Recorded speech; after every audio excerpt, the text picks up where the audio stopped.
Hello friends, how's it going? It's me, Betty Jean. I'm really excited for today's video. It's a collab with my friend here on YouTube. Her name is Ruby. Her channel is Ruby Maria. I will have it down in the description box. Go check her out if you haven't already. She is another small creator here on this platform, and she is a cruelty-free makeup lover like I am, but she takes it a step further. She is totally vegan, only uses vegan products. Very knowledgeable if you are trying to venture into that realm of helping kind of pick out products that are going to suit that vegan lifestyle. I think it's fantastic. I'm not a vegan, I am just a vegetarian, but I do like to make vegan choices, and she is definitely an inspiration for helping me kind of navigate and be more conscious of what I'm buying. I haven't committed to buying totally vegan makeup yet, but it is something I want to look into in the future. But she is such a sweetheart. She is so supportive. She has lovely videos. Let me just kind of scroll through the videos that she has. Oh, she does food videos also. I completely forgot she did food videos. She also does vegan food videos. I'm gonna have to look into those because I completely forgot she did those. Food videos are ones that when I'm watching videos, usually when I'm doing chores, I skip over because I don't have the time to actually watch them. So I completely forgot about that. But she does lots of makeup tutorials. She does lots of like favorites videos. She does will I buy it kind of videos. She does a variety of things, and I think you would really enjoy her. She is such a sweetheart. She has such a cool style, and I'm really happy she asked me to collaborate with her. So basically the idea that I had that I felt like would suit us both, that I've had on my idea list for a little while now, is I wanted to chat about the brands that I wish so deeply were cruelty-free. So that is what we're going to chat about in our videos. We're just going to kind of go through our own personal list of brands that we wish were cruelty-free.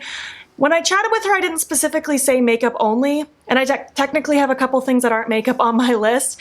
I'm curious to see what she's gonna have to say. Ruby, thanks again for wanting to collab with me. I can't wait to see your video. If you go check out her channel, tell her I sent you guys, and let's just get into this video. I think I'm gonna ramble a bit, so let's just get on with it. I wanna preface this by saying, obviously, I feel like I shouldn't have to preface this, but obviously I wish every brand was cruelty-free. I wish brands did not test on animals across the board. I just wish that wasn't a thing.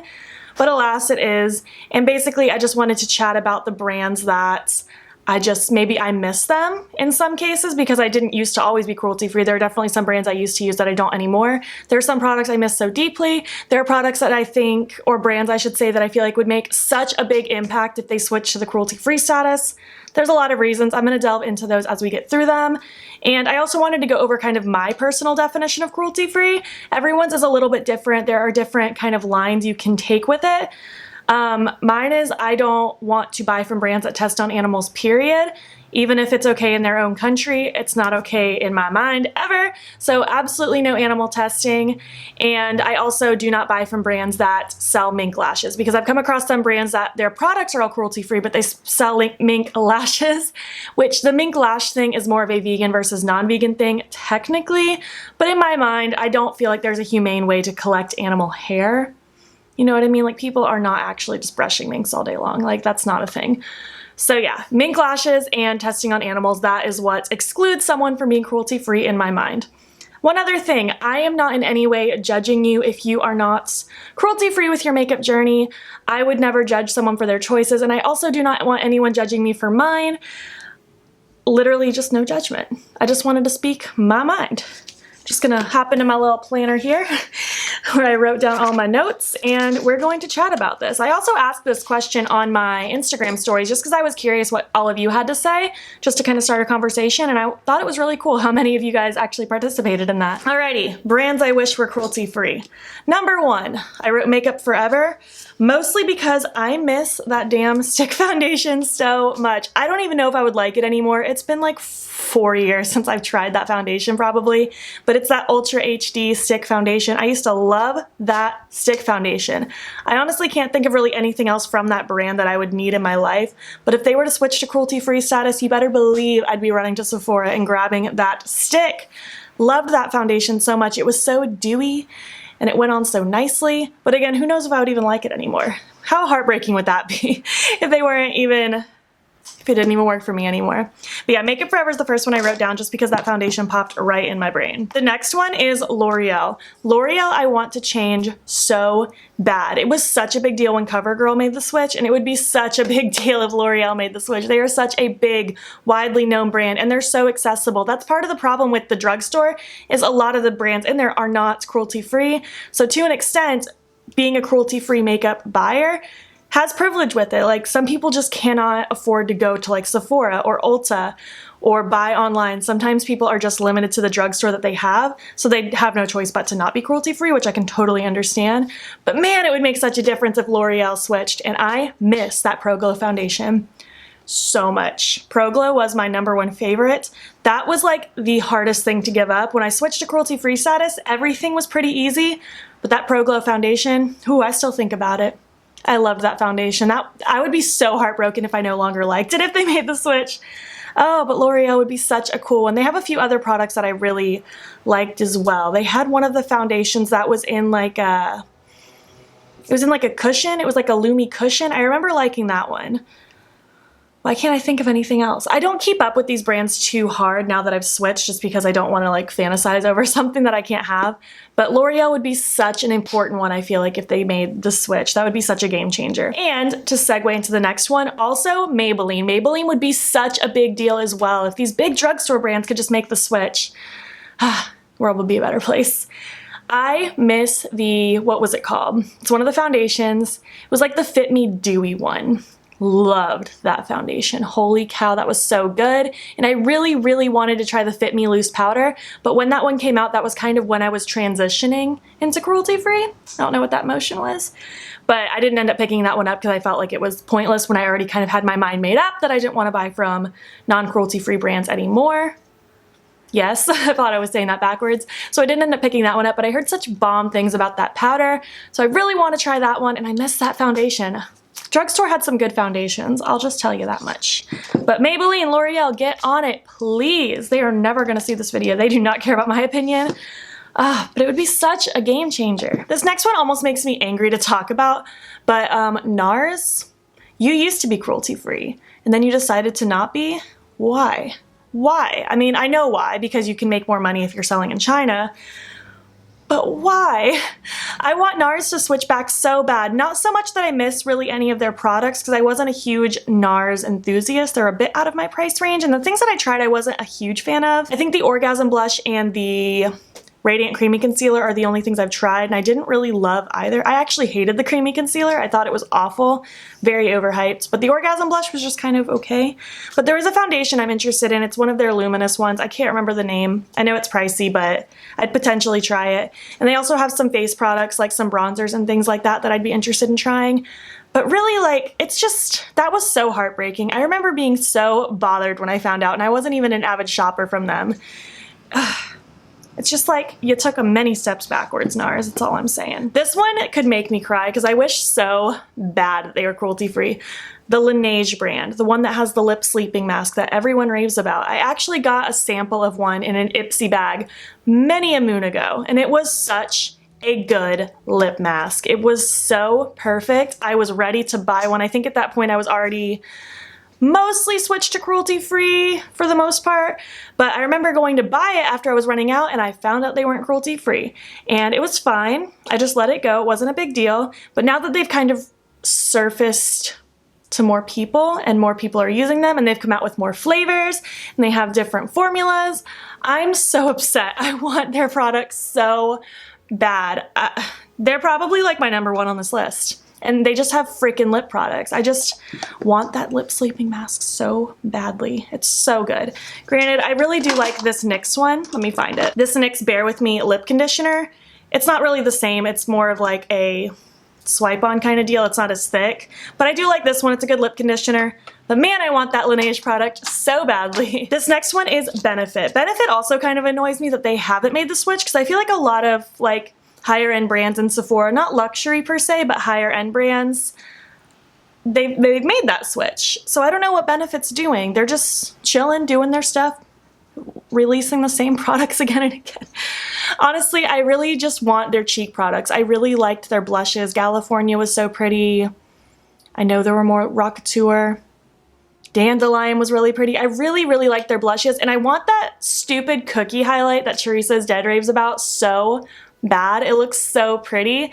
I just wish they could make the switch. I honestly don't care about their brow products. I don't care about like their complexion things. I just want their powder face products so bad. They look so cute. And I've used them in the past and I'm sad that I don't have them anymore. This next one is more of a skincare brand. It is Peter Thomas Roth. I miss their masks. They're pricey for masks, but I loved those masks. I loved saving up a little extra money, splurging on a mask. It made my skin feel good. It made my skin look good.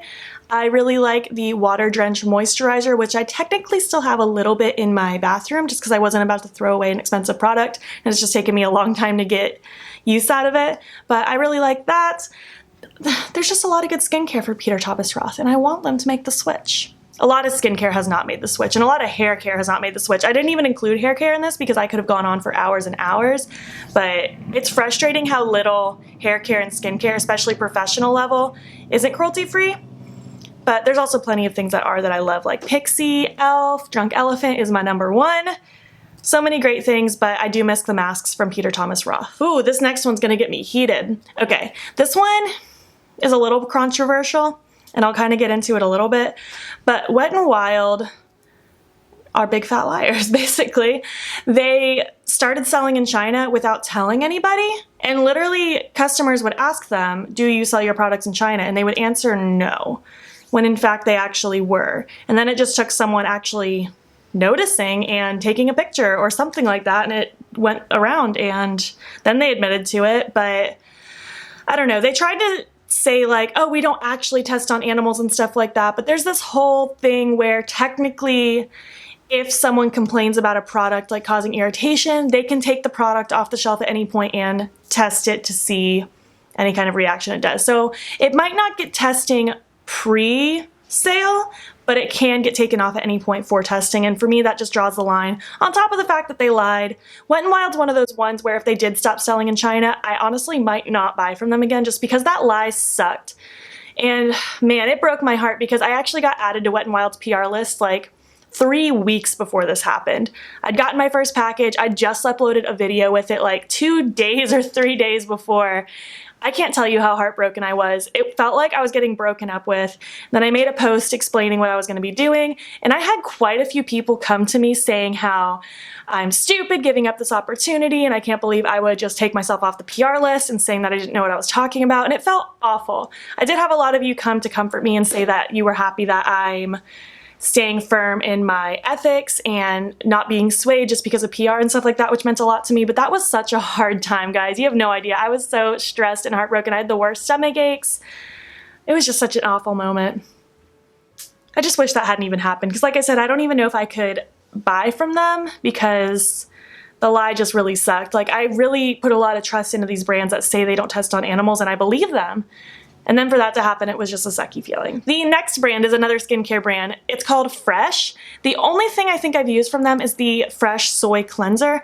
I loved that cleanser. I would love to get my hands on that one again. Haven't really tried anything else. I can't really think of anything else off the top of my head that they have, but I just know I love and miss that cleanser. That was a good one. The next one is Philosophy. They have body products, basically. Lotions, sprays, some skincare. They have different things. I actually up here have a body spray from them still, the Fresh Cream one. I love that Fresh Cream scent. I have it in a, well, I used to have it in a lotion. I don't anymore, but I still have it in a spray.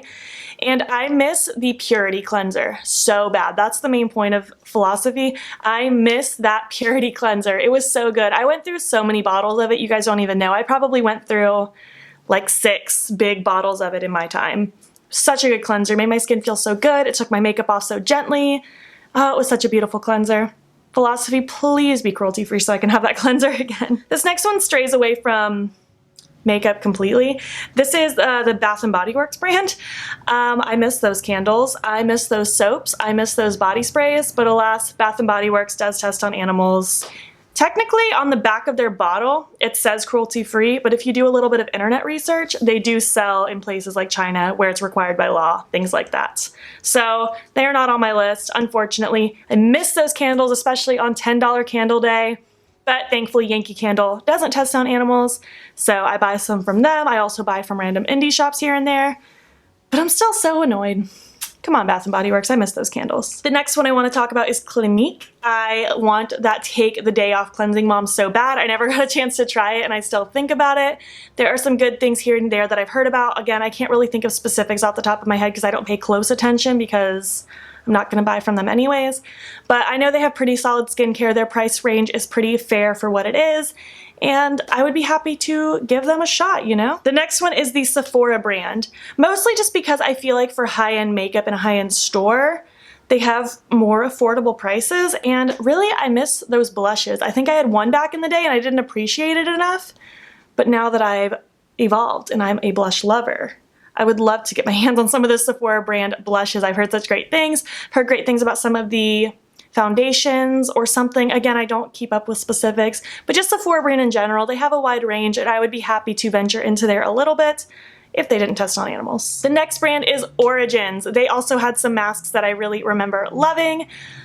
They had like some kind of hydrating mask. It was in a greenish, bluish bottle. They had another like deep cleansing charcoal kind of mask that I really liked. They had a scrubby texture mask. I can't really remember the names, obviously, but Origins had some good masks that I remember enjoying and their price point wasn't too bad. So I'd be happy to have them again. And the last one that I want to talk about, I think, unless I missed something, is Pat McGrath. Which granted, Pat McGrath is a bit out of my price range. I don't know what I would actually buy from her, if anything, because it's just a little too pricey for me. I'm not a luxury kind of girl, but it would be really cool if they were. I feel like they're a really popular luxury brand right now, and I just think it would make such a big impact if they made the switch as well. They have some really beautiful, unique, sparkly shadows, and I just think it'd be real cool, you know? There are definitely some other brands I could have added, like MAC, why can't I think of anything else? A lot of these like fancy brands, like the luxury brands, a lot of them are not cruelty free. Can't think of names because again, I don't keep that close of attention. And again, like I said in the beginning, I would love for everything to be cruelty free, but realistically, those are just not brands that pique my interest in any way, shape, or form. So I just didn't feel like rambling about a brand I just don't care about. But these are the brands that first came to mind when I was really thinking about like what I miss, what I feel like would make a big impact for me, things like that. So yeah, this was my list. I would love to hear what your list is if you are a cruelty-free lover. Do you miss certain products? Do you miss certain brands? I would love to hear which brands you would love to make the switch. And again, we all want them all to be cruelty-free. Well, maybe not. Maybe some of you very firmly want animal testing, which is fair, I guess. I don't want to argue about it. I enjoyed doing this collab. It was fun to kind of chat, reminisce over some brands that frankly, I miss some of these brands. I miss some of these products. It wasn't hard for me to make the switch. I found plenty of replacements and plenty of loves and brands and things like that. But there are some staple little things here and there. Pro Glow that I miss so badly. Thanks again, Ruby, for collabing with me. I can't wait to hear which brands you chatted about in your video. If you guys made it to the end, why don't you leave me an animal emoji because we love animals here. And if you are not already, please hop over to my Instagram. It's beautbean. Follow me there. I post every single day. And don't forget to subscribe. I'm posting most days here as well. Thank you so much for watching, and I will catch you in the next one. Okay, bye.